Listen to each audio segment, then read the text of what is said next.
Welcome back to the next in our Hispanic Heritage Month virtual workshop series. We're so excited to be out here at Badger Rock with Gloria, who's come to share about some of her story and her work. So, Gloria, Yeah. I'd love to start off if you could just introduce yourself and any of your story that you'd like to share. Hello everyone. My name is Gloria Castillo Posada. I'm very excited to be here in this beautiful garden. Badger Rock is one of my favorite places in whole Madison, and I love the abundance and the color, especially during this time.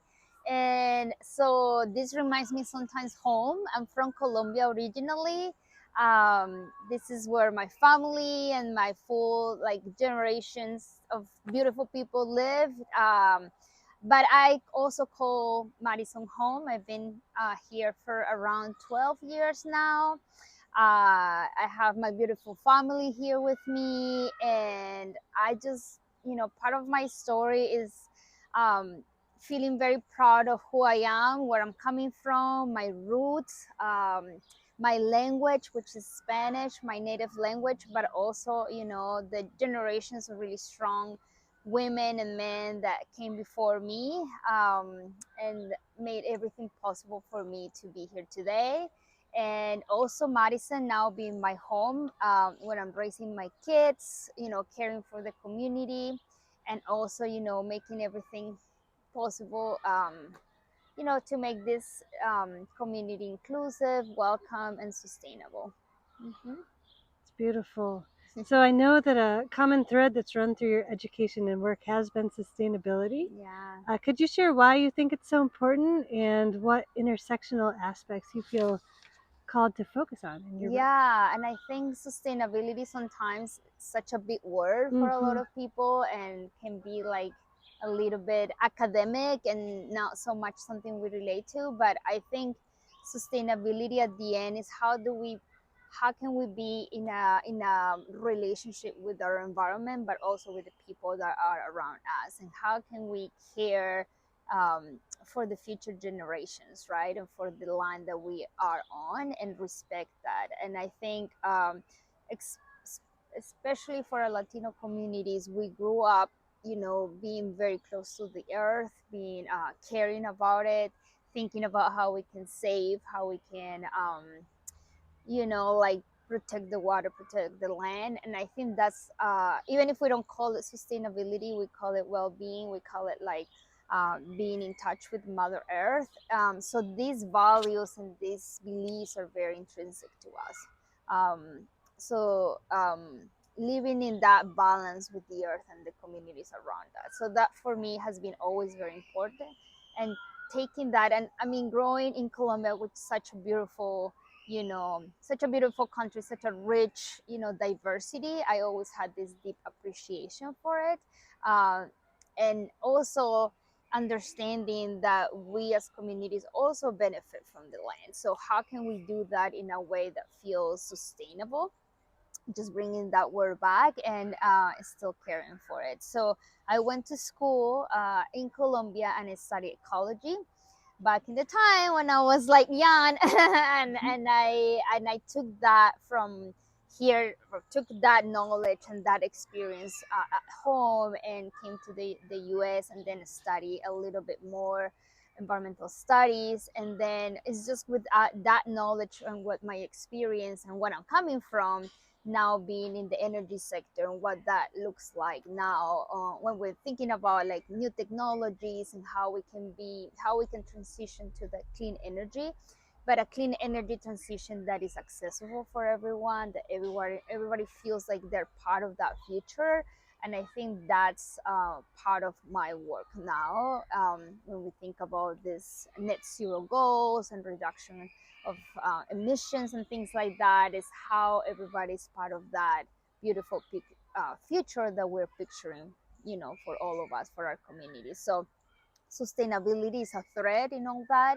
And I think it is intersectional in the way that it needs to pay attention to who we are and where we're coming from, but also like, it is different when we're talking about women, it's different when we're talking about communities of color, it is different when we are having different relationships to the land, if we are, live in the urban settings or rural settings. That all needs to be taken into account because we have different histories and we have different stories to tell and different relationships. So and some of that had not been good for a lot of people, so like we have to take that into account and see how we can all be part of that future in a way that feels equitable.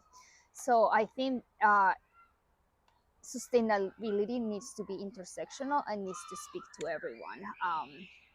So I think that's sort of also the common thread about environmental justice and things like that when we talk about sustainability, that is not just portrayed for one group of people but for everyone. So I think that's the challenge. It's a beautiful challenge. It's difficult, but I think we're all, everybody has a part of that. And I think even Budget Rock, what you guys do, it's like what is our contribution to that discussion, to that dialogue, and from this the sort of the educational part, but also policy, but also the impact that you are doing with the kids every day and with the families that are also involved. So I think is a beautiful challenge to have, definitely, but we're all kind of working towards that.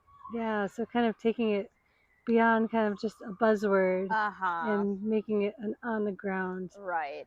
work that we're all doing collectively. Exactly. Yeah, I think that's the only way it's going to work. Yeah. So, yeah, I really appreciate your focus on the intersectionality Mm-hmm. with sustainability because it's missing in some spaces Right. and it's so important, Right. crucially important. Right. Yeah, Right. yeah. Mm-hmm. So, can you share a little bit about your current work with MG&E and how you work with the youth and community, Yeah. both what you do and your approach to that work and how you do your work? Yeah. And I feel like um, sometimes we have, you know, our paths in life sometimes are not like straightforward, Yeah. right? And and maybe Yes. many people can relate to that sense of like, oh, I thought I was gonna do this and I end up doing that. And I think that to me has been sort of working with energy, because initially, being an ecologist, you're more focused on the ecosystems and things like that. And to me, that was missing sort of that intersectional part. And when I came to Madison and I started learning more and being exposed to that knowledge and to the communities that were traditionally working here on those issues, I just got really curious and really interested in like what was my piece on that, being who I am and my roots are, and also my professional training, like what was then my contribution.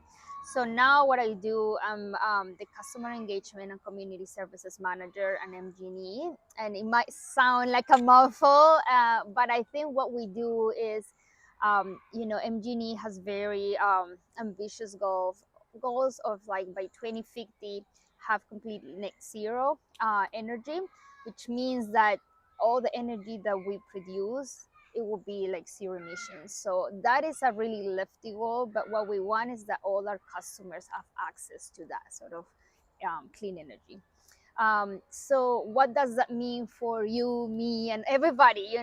So like, how can we educate people but also help them be part of that transition? And that might look like energy efficiency at home, that might look like conservation, that might look like having access to new technologies like electric cars, and solar panels and things like that. All that access to clean energy that I think we're just, world is changing fast, and then we need to kind of keep track of all those, or keep the pace with those changes. So, and that is not unique to everybody, but our communities are unique. So how can we help them keep track and be part of that transition? So in my role, I help educate people in that, and I do with different groups of communities here. I'm very fortunate to be bilingual, so I can, and bicultural, so I can relate to my Latino communities, those,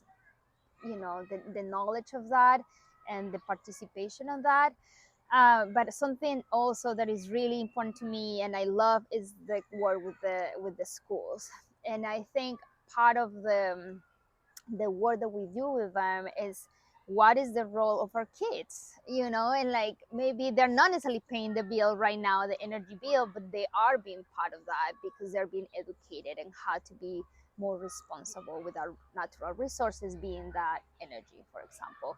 And the kids are so excited to learn. They're looking forward every day, every year for Earth Day, and what are the things that they can learn, and how we can integrate other aspects, to energy. And I think they're curious because they are being exposed to that. I mean, it's not just like turning the light on and be done, but they are curious about how, when where is that coming from, and how can we be more good stewards of our resources, being that energy. So I think that collaboration with the schools is key, because we want to integrate, we want to bring everybody into that. And the kids are just so smart, and they are just ahead of everything. So we want to make sure they're also part of that.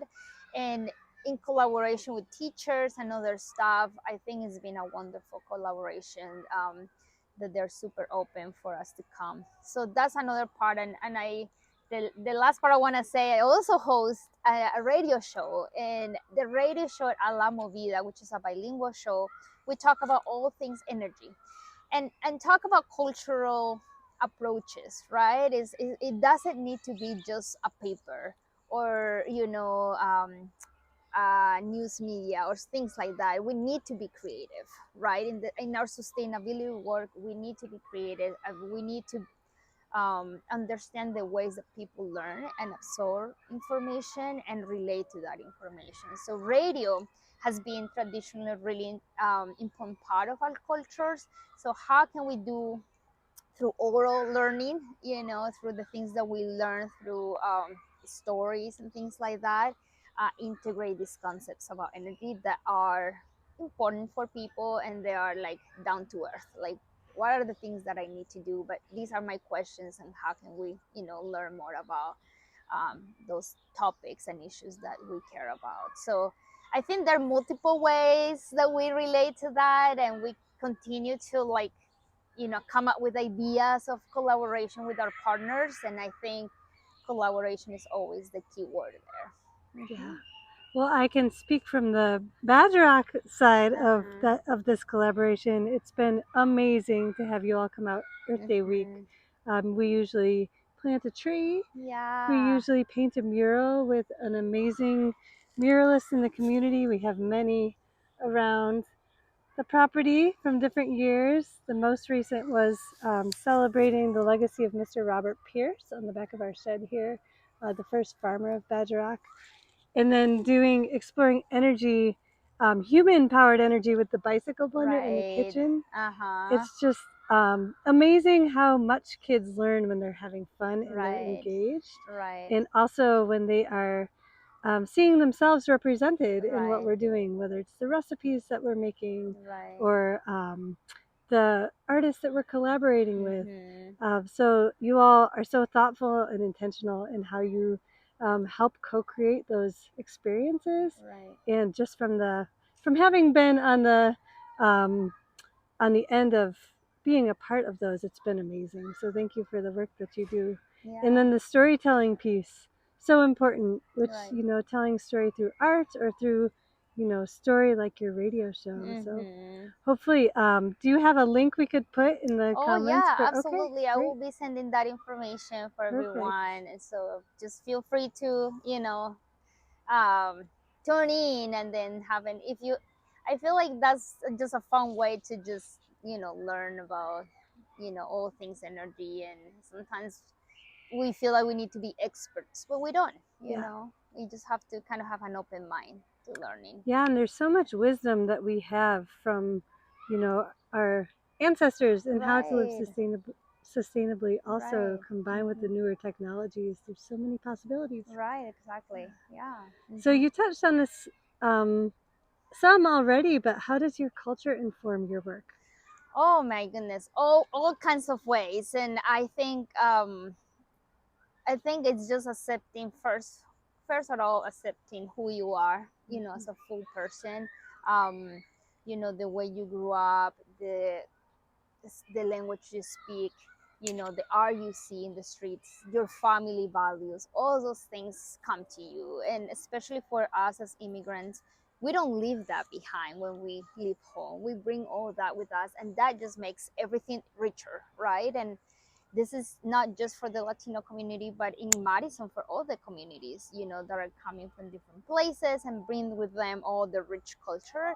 So I think that's an asset, right? And that's how I see it. I see my culture and my upbringing and our values as an asset for the community. So with that mindset, then I try to bring, the different perspective and the different ways of doing things that are not necessarily what we normally see, because it's just different perspectives, different ways to solve problems, um, different ways to reach people, different ways to look at life in general, and to like be grateful for the things that we have. So I think, you know it's just like I feel like it's painted by everything, and I feel like we all should be proud of who we are as a full selves, and with that sort of lead the way and say, this is who I am, um, and this is who you are too. And then in that dialogue, we can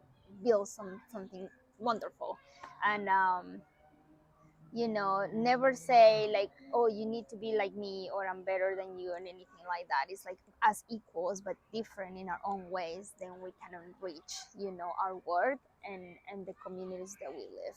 So I don't think there is a one specific way that I bring my culture, but I feel like in the way that I show up, even my colors, like the way I look or talk, and the proud that comes from that, I think is important. And to me, when other kids see me, especially, like young Latinas, girls and boys, that they can see a positive example, and say, okay, this is who I am too. And, and I'm proud of that. And I want to pass that to the people that are around me and see that. And I want to be a positive example that is okay to bring your culture, and it's okay to be your full self, Yeah. in the community, in the space that you are, and you can take space in that. Mhm. Yeah, not just okay, but so So important. important, and that they Yeah. needs to be celebrated. Yes, Hmm. definitely. Yeah. So basically, it's infused in everything that you do just by being who you are. Uh-huh. Yeah, I hope so. Yeah, it's yeah, it's so important to live in a world where all of us can collectively share our whole selves and Right. just the just the richness that can come Exactly. from those sharings. Yeah. Yeah. Well, is there anything else that you would like to share? Oh my goodness. I mean, yeah, I feel like just I feel like in these times are like sometimes a little bit unstable. It's been useful for me to go back to nature, Mhm. and connect with the land. And maybe just because I'm here by the rock, I always feel inspired, by it. And sometimes it just needs to be a little bit of time, outside, a little bit of, air for us to breathe. So just to connect with our sense of self and with the land and with others is so important for us to keep ourselves grounded, because it is easy to feel shaken, by the different waves and the different difficulties. But if we keep finding ourselves and community, in the midst of that, then we can feel grounded in who we are and what we have built together, and that is unmovable in certain ways, and that we need to be um, you know reinforcing the belief that that's worth it. Yeah. So I think that's just for everybody, that is, and it's not easy, it's something that you are thinking, you have to think constantly that this is a choice that I'm making today. So for the people that that hear us, and within this month of Hispanic Heritage Month, but every month, that is maybe not officially celebrating Hispanic Heritage Month, is always a call to celebrate who you are, to ground yourself in that, and to ground yourself in community, because the difficulties will always come, and we see it right now, but we will persevere, and we will be here for a long time. And that is just a beautiful thought to have and be grateful for. Yeah. Being in community with each other and with nature right now is so healing, so important. I know. And like, what is not to love, Right. Yeah. Find art, find beauty. There is a lot of beauty in the city. This is a beautiful, sample of the art that you can find. And I think connecting with that is very important. So like, let's not forget, what we already have here. Mm-hmm. Thank you so much, Gloria. Yeah. So appreciate you taking the time to share with us, and thank you for all you do at MGNE and in the community, and just by being yourself in this world. Yeah, you thank make you the so world a better much. place just by being here. Oh, So thank you so much. Thank you, Sarah. Thank you to the Baja Rock community that has been always so welcoming to us, to me in particularly. And I just love this place. And, thank you for everyone that takes the time to watch this. And I just, if you ever feel like you want to connect with MGNE, want to connect with the work that we do, our community services, feel free to do that. We're always, welcoming new collaborations or questions or partnerships that people are, having ideas, or just ways to connect with energy or energy efficiency, or how to save energy at home. Those are very important things that people can contribute to this idea, to our sustainability movement. So, there are many ways that we can continue to do that. Mm-hmm. Well, thank you so much, Gloria, and thanks to everyone who's tuning in at home. Mm-hmm. And we will just, follow MGNE's work, pay attention to what they're doing. The sustainability work is really what is keeping the natural world the beautiful place that we can come to for healing as well. Yeah, thank you so much.